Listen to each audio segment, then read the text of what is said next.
வணக்கம். இந்த 17வது தமிழக சட்டசபை தேர்தல் நடந்து முடிந்திருக்கிறது. மகிழ்ச்சியாகவும் இருக்கிறது, அதிர்ச்சியாகவும் இருக்கிறது. மகிழ்ச்சி என்றால் அதிக அளவில் மக்கள் ஆர்வத்துடன் வாக்களித்தார்கள், அது மகிழ்ச்சி. அதிர்ச்சி என்னவென்றால் இளம் தலைமுறையினர் மற்றும் குழந்தைகள் நடந்து கொள்வது மிகவும் விசித்திரமாக இருக்கின்றது. தேர்தல் என்றால் வெற்றி தோல்வி சகஜம்.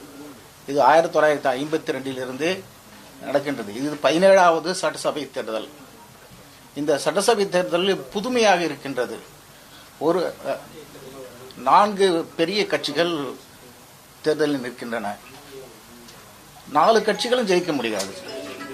ஒவ்வொரு கட்சியில் இருப்பவர்களும் தங்கள் கட்சி தான் வெற்றி பெற வேண்டும் என்று நினைக்கிறார்கள். அது நியாயம். அவர்கள் என்ன செய்ய முடியும்? அவர்கள் கேன்வாஸ் செய்யலாம், போய் ஓட்டு போடலாம். அதுக்கு மேலே அவங்க எதுவும் செய்ய முடியாது. ஆனால் சிலர் மாயையில் இருக்கிற ஒரு சோசியல் மீடியாவில் தெரியுது. குழந்தைகள், எஸ்பெஷலி குழந்தைகள், இளைஞர்கள் எல்லாம் இந்த மாதிரி தன்னுடைய தலைவர் தான். இது கட்சிக்கு அப்பாற்பட்டு நான் சொல்கிறேன். இந்த கட்சி அந்த கட்சி என்று சொல்லவில்லை. தன்னுடைய தலைவர் தான் வெற்றி பெற வேண்டும், தன்னுடைய கட்சி தான் வெற்றி பெற வேண்டும் என்று சொல்கிறார்கள். இந்த ஒரு கால் வெற்றி பெற்றால் கொண்டாடி விடலாம். வெற்றி பெறவில்லை என்றால் தாங்குகின்ற மனநிலை வேண்டும். அந்த தாங்குகின்ற மனநிலை இப்பொழுது இருக்கின்ற இளைஞர்களுக்கும் குழந்தைகளுக்கும் இருக்கின்றதா என்பது சந்தேகம் இருக்கிறது. இது சோசியல் மீடியாவில் வருகின்ற செய்திகளெல்லாம் மிகவும் மன வருத்தத்தை அளிக்க, அதிர்ச்சியாகவும் இருக்கிறது, மன வருத்தத்தை அளிக்கிறது. ஒரு பெண்மணி சொல்கிறார், இவர் தேர்தலில் வெற்றி பெறாவிட்டால் நான் என்னுடைய குழந்தைகளை கொன்றுவிட்டு நானும் இறந்து விடுவேன் என்று சொல்கிறார்கள். சில பேர் நான் என்னுடைய தன்னைத்தானே காயப்படுத்திக் கொள்வேன் என்று சொல்கிறார்கள். இன்னும் சிலர் பல விஷயங்கள் அதிர்ச்சி அளிக்கக்கூடிய செய்திகள் வருகின்றன.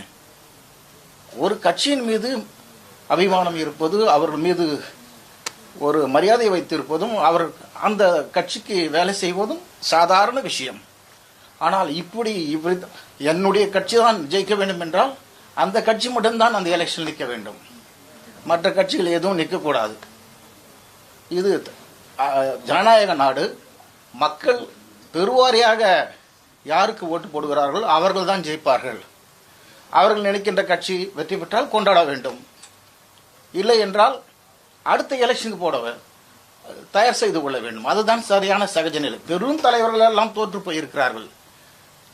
பெரும் தலைவராக இருந்த திருமதி இந்திரா காந்தி தோற்றிருக்கிறார்கள், செல்வி ஜெயலலிதா தோற்றிருக்கிறார்கள், பேரறிஞர் அண்ணா தோற்றிருக்கிறார்கள். ஆனால் அதற்கு பிறகு அவர்கள் வெற்றி பெற்றார்கள், மறுபடியும் ஆட்சியில் வந்தார்கள்.